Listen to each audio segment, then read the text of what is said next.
Hello नमस्कार दोस्तों, मैं हूं संतोष कुमार दांगी और आज के इस वीडियो लेक्चर में हम बात करने वाले हैं हाई स्कूल एग्जाम जून 2022-23 के जो सेशन है, यानी कि आपकी जो एग्जाम है, यानी रुक जाना नहीं कि जो एग्जाम है कक्षा 10वीं के अंग्रेजी के पेपर का सॉल्यूशन मैं आपको इस वीडियो में कवर करवाऊंगा। 80 नंबर का आपका पेपर होगा, 3 घंटे आपके टाइम होगा और सेम टू सेम जो पेपर मैं आपको बता रहा हूँ इसी प्रकार के क्वेश्चन आपको एग्जाम में देखने को मिल सकते हैं। ठीक है, तो यहाँ पर पहला प्रश्न आप देख सकते हैं कि यहाँ पर read of the following passage carefully and answer the question given below. तो इसका सॉल्यूशन भी मैं आपको इस वीडियो में आपको बताऊंगा, तो आप जल्दी से फटाफट कॉपी पेन नोट करके इनके आंसर्स मिला लीजिए कि कौन से प्रश्न का कौन सा आंसर हम आपको बता रहे हैं। ठीक है, यानी कि पहला जो प्रश्न यहाँ पर आपका आ रहा है, यानी कि shark is not a individual because, तो इसका जो आंसर हो जाएगा आपका बी ऑप्शन आपका सही हो जाएगा। दूसरा प्रश्न, the country which has not declared white sharks are protect species, तो इसका बी ऑप्शन से इसमें भी आपका सही हो जाएगा, इंडिया आ जाएगा। तीसरा प्रश्न देख लीजिए यहाँ पर आपका, नहीं the shark has the ability of maintain its body temperature, जिसका सही और राइट उत्तर हो जाएगा आपका डी ऑप्शन से एकदम सही होगा। ऑल ऑफ दिस आ जाएगा। Sharks takes human beings to, तो जिसका सही और राइट आंसर हो जाएगा ओनली आउट ऑफ क्यूरियोसिटी, यानी कि सी ऑप्शन आपका सही होगा इसमें।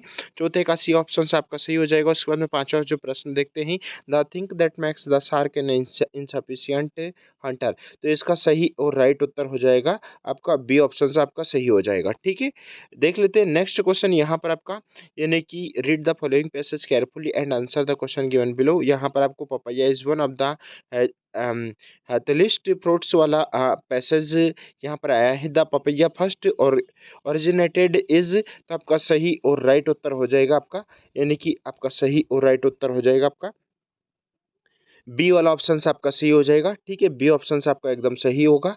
उसके बाद में नेक्स्ट क्वेश्चन देख लेते हैं, यानी कि number second, papaya is not useful for, तो कहाँ पर यूज नहीं करना चाहिए, तो यहाँ पर आपका डी ऑप्शन आपका कॉन्स्टिपेशन है ना, आपका डी ऑप्शन से सही होगा। उसके बाद में नंबर तीसरा देख ले, the enzyme which helps in the digestion of protection present in the upper papaya, तो यहाँ पर आपका सही उत्तर हो जाएगा, सी ऑप्शन आपका सही होगा। What is useful in case of gastrics जस्टिक डेफिशिएंसी, तो यहाँ पर आपका सही उत्तर हो जाएगा ऑल ऑफ दिस। उसके बाद में पांचवा प्रश्न, papaya is not now available in every, यहाँ पर आपका सी ऑप्शन से सही होगा। Both tropical country and non tropical country, है ना, तो यहाँ पर आपका सी ऑप्शन से सही होगा। उसके बाद में यहाँ पर आपको फिर नंबर थर्ड पे सेक्शन बी में भी अनसेन पैसेज दिखाई देगा, जिसका आपको मैक नोट और टाइटल बनाना है, जो कि मैंने इससे पहले आपको चैनल पर मिल जाएगा। बहुत सारे वीडियो हमने मैक नोट्स और इसकी समरी के बना रखे हैं, उस पर आप चढ़ देखिएगा।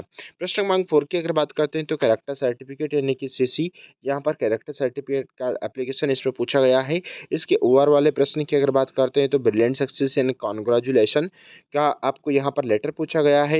किसी भी एक टॉपिक के ऊपर आपको science and daily life, our great leader, festival you like most, value of games, important of tense में से किसी एक टॉपिक्स के ऊपर आपको पैराग्राफ लिखना है। उसके ओवर में अगर देखा जाए तो इंपॉर्टेंट ऑफ इंग्लिश का पैराग्राफ पूछा गया है। फिर यहाँ पर एक पिक्चर दिया गया है, इस पिक्चर का आपको यहाँ पर देख कर इसके बारे में आपको क्वेश्चंस लाइंस बनाना है। ठीक है, उसके बाद में यहाँ पर फिल इन द ब्लैंक्स की बात कर लेते हैं, यानी कि यहाँ पर ग्रामर का क्वेश्चन से पहला जो ऑप्शन है इसमें ही इज, यहाँ पर ऑनेस्ट है, इसका मतलब यहाँ पर इसमें एन आर्टिकल का प्रयोग होगा। ठीक, क्योंकि इसे हॉनेस्ट नहीं, इसे ऑनेस्ट पढ़ते हैं और जहाँ पर भी आता है वहाँ पर आपको एन आर्टिकल का प्रयोग करना है। उसके बाद में दूसरा प्रश्न, द स्टूडेंट शेड सर, तो यहाँ पर दूसरे में आपका कैन आ जाएगा। तीसरा, ही वॉज एब्सेंट, तो बिकॉज आ जाएगा।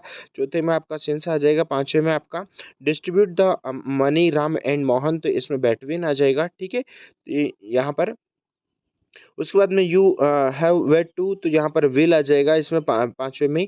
और नंबर 7 में आपका लेफ्ट हो जाएगा। यहाँ पर चाहे तो आप इसका स्क्रीनशॉट भी ले लीजिए, सारे के सारे प्रश्न आपको एक ही बार में समझ में आ जाएगा। ठीक है, नेक्स्ट देख लेते हैं यहाँ पर ग्रामर वाला क्वेश्चन, तो मैंने यहाँ पर इसको भी सॉल्व कर दिया है। आपको एनी 5 करना था, तो I am going to school, तो इसको मैंने पास्ट सिंपल में चेंज करना था, आई वेंट टू स्कूल। उसके बाद में दूसरा प्रश्न, she won the first prize, तो prize was won by her. ठीक है, तो यहाँ पर आप देख सकते हैं नंबर थर्ड, यानी कि नंबर थर्ड का आंसर्स भी मैंने यहाँ पर आपका लिख दिया। Does she belong to a poor, है ना, पुअर फैमिली, तो यहाँ पर और उसके बाद में लास्ट में आपको क्वेश्चन मार्क का चिन्ह लगाना है। उसके बाद में यहाँ पर मे का क्वेश्चंस बनाना है, वेयर से तो where did go to my father yesterday, ठीक है, क्वेश्चन मार्क का चिन्ह लग जाएगा। उसके बाद में मैंने यहाँ पर नंबर 6 सोल्व करवा दिया, करेक्ट करना है तो ही टेक्स टी, ठीक है। तो यहाँ पर आपके ये नंबर 5 हो चुके हैं। उसके बाद में यहाँ पर सेक्शन डी में यानी कि answer the following questions, which aeroplane was the author flying, तो जो ऑथर था, लेखक था, उसने कौन सी किस जगह पर एरोप्लेन उड़ाया था, तो ही world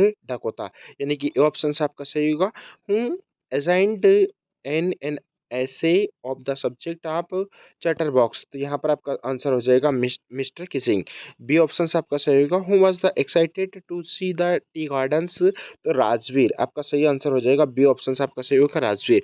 what important designation decision does the Maddy takes to stop others from the boiling, यानी कि सी ऑप्शन आपका सही होगा। Who read the letter by Lencho, यानी कि लैंचो ने लेटर लंचो के लेटर को किसने पढ़ा था, तो द पोस्ट मास्टर, यानी कि आपका बी ऑप्शन से सही होगा। उसके बाद what is the sweet bread called in Goa which accompanies the marriage gifts, तो बॉल, है ना, यहाँ पर आपका बी ऑप्शन से सही होगा।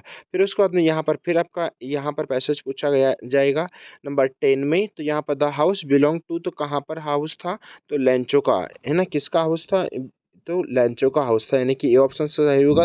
द हाउस स्टूड, यानी कि हाउस जो था, एक मकान था, घर था, वो कहाँ पर था, तो वो था in on the crest of low hill, है ना, on the crest of low hill, C option आपका सही होगा। The field was dotted with flowers, B option यहाँ पर आपका सही होगा। उसके बाद में यहाँ पर छोटी सी पोयम पूछी गई है, यानी कि the word it her refer to, तो इट का किसको रेफर कर रहा है, तो वर्ल्ड को रेफर कर रहा है। ट्विस मीन्स, यानी कि ट्वाइस मीन्स होता है दो, तो यहाँ 2 टाइम्स, यानी कि ठीक है। उसके बाद में यहाँ पर नेक्स्ट क्वेश्चन, द वर्ड सफिशियस, तो सफिशियस मीन्स वही सफिशियंट, तो वो हो जाएगा आपका एनफ, यानी पर्याप्त।